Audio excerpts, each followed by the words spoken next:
live. Yes. Hi. Hello. Should we give it a few seconds? Yeah, let's give it a few seconds to let people get on. Happy Monday. I know. Hope everyone had a great weekend. Yes, I did. Yes. It was really, really good. Okay. Hello. So what's today's topic, Alicia? Today we are talking about equity. Yeah, equity, that one word that we hear, actually we hear it a lot in our industry. We kind of toss it around in conversations and maybe with clients, but do we ever really talk or explain to our clients what is equity? Or if they were to ask us, well, what is equity? Right. I think a lot of people get the misunderstanding that equity is something that is easily achievable by just purchasing a home. That's not always the case. Or they think it's automatic. Like, oh, I bought a home. How much is my equity? Oh, that they can remodel their bathroom, spend $10,000, and then their house is worth $10,000 more. But that's not the case. Right. True. So what is the actual definition? So the actual definition of equity is the difference between a home's fair market value and the outstanding balance of all liens on the property. Right. So what that really means, in case we lost you there, it means what you owe on the property minus the value. No, I'm sorry. Yeah, either way. The value minus what you owe. Yeah. So if you owe $400,000 on a property, let's say, but that property is worth $450,000.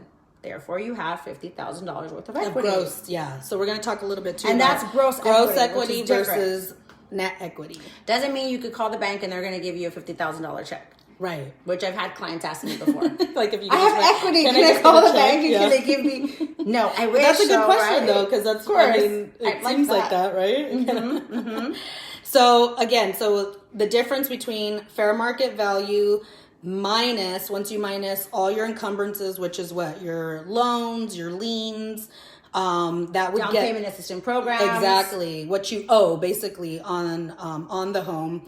And then that's going to get you the gross. And then we're going to talk in a minute about the difference between gross equity and net equity. So Alicia, when people say, okay, well, you said it's the difference between fair market value and what I owe, what is fair? Like if somebody says, okay, well, what's fair market value?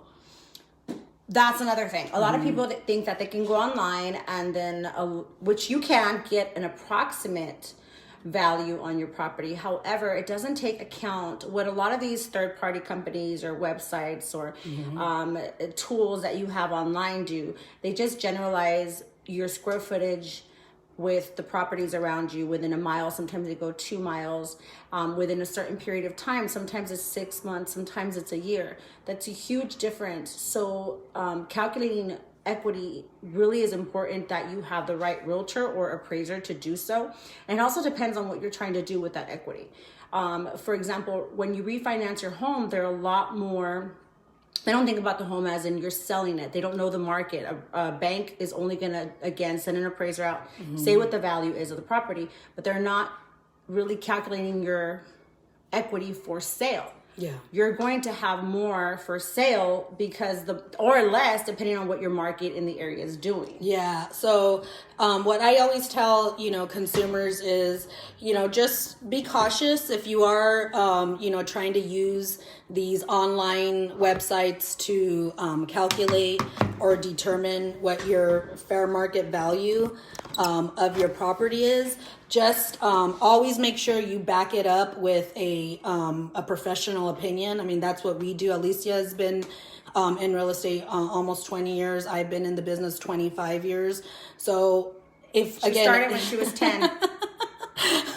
So again, if you're going to be on there and you all of a sudden, see this number on a website, at least do your research, seek out a professional opinion to back it up, because these websites, let's just think of it common sense.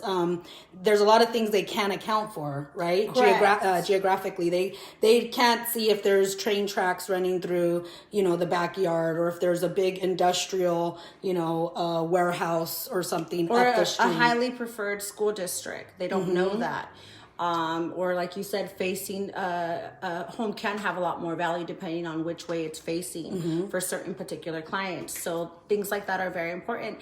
And also when we're listing properties and we're getting multiple offers on a property, or we're not getting offers on a property, we know what buyers are going to offer on that property. So if you're looking for equity so that you can sell it and buy another property, it's super important that you get the right person to value your home at list value, not just at refinance value, let's just say. Yeah, or like an automated, I mean, let's just be real, that's really what those websites are. They're just, it's an automated valuation, so, or Correct. opinion of value.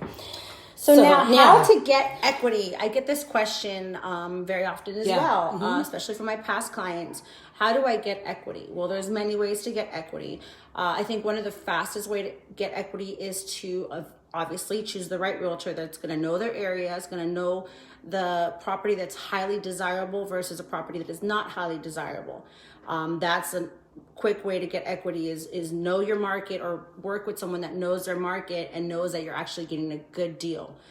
Secondly, instant equity you can get by adding on to a property, obviously with permits. The bigger your house is, that's how equity is accounted for, is price of value per square foot. So you add square feet, you get equity. Let's see, what are some other ways? Remodeling a kitchen is huge. Master baths are huge.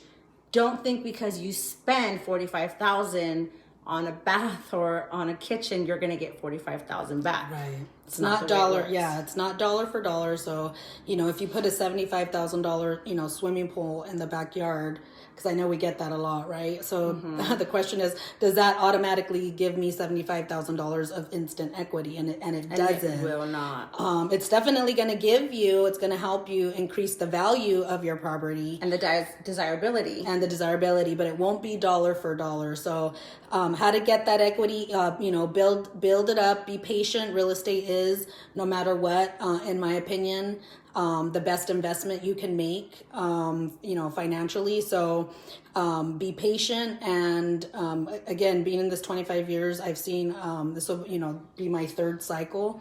So I've seen values go up and I've seen them go down, and then I've seen them go right back up even more. So being patient, you're definitely, regardless if you see that equity trickle down a little, with time, it'll go back up. That's a guarantee. Like I tell my clients when purchasing a home, make sure that your monthly payment is what's comfortable to you.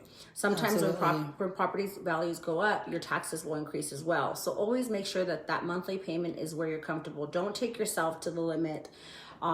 Especially if you know that you're going to start a family soon, or maybe go back to school. Really take those things into account. Even if you qualify for much more, get a payment where you're comfortable with. And again, working with the right lender and the right realtor should be able to guide you to do that, because equity isn't worth anything if you lose it all. Yeah. You have to make sure to know what you're doing. It is a huge investment, and like she said, it's one of the best investments that you can make. Yep, long-term investment. Now, how to calculate? Yeah, so to wrap it up here, how do you calculate equity? I know we talked about gross equity. Now let's talk about net equity. So you take basically whatever the purchase price is, right, or your sales price. We talked about what gross equity is. It's when you minus out your loans on it, whether it's a first loan, a second loan, could be a line of credit. Anything that's secured against the property. Your solar panels. A lot of people forget about those. That's true. Solar panels and windows, like the Hero program. Yep, those are liens. So we should definitely do a video on that Hero program. Yeah. Because people forget that they even do them when they're telling me how much they owe on a property. Yep, so you got to factor those in. That'll give you your gross equity. And then for your net equity, there's closing costs, right? So just like a buyer has closing costs, when you purchased your home, you remember you had closing costs. Well, when you go to sell your property, you're going to have closing costs as well. And some examples of those are, commissions, escrow fees, title fees, maybe some repairs that might have been agreed to, if you're right? in Like HOA, some there's repairs. fees to get transfer documents for your Yep. HOA. Homeowner association fees, notary fees.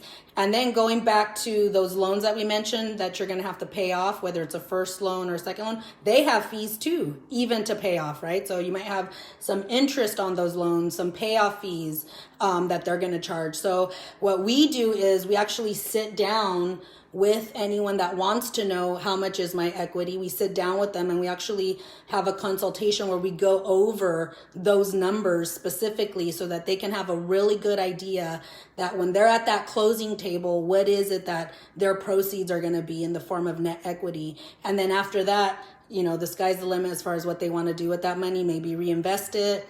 Right. And that goes to the last point, what to do with it. There's so many things that you can do with your equity. I've known people to start their own businesses with their home equity. I've known people to buy other properties to rent out. Sometimes they have college student children that they want to help out. They put that towards that. Where they purchase a home there, which ends up turning into an investment property for them because they're renting it out not only to their child but other roommates, and so that automatically starts making them more money back instead of just keeping it in your home, which a lot of people tend to do. They want to hurry up and pay off their home, but depending on your financial goals, that may not always be the case.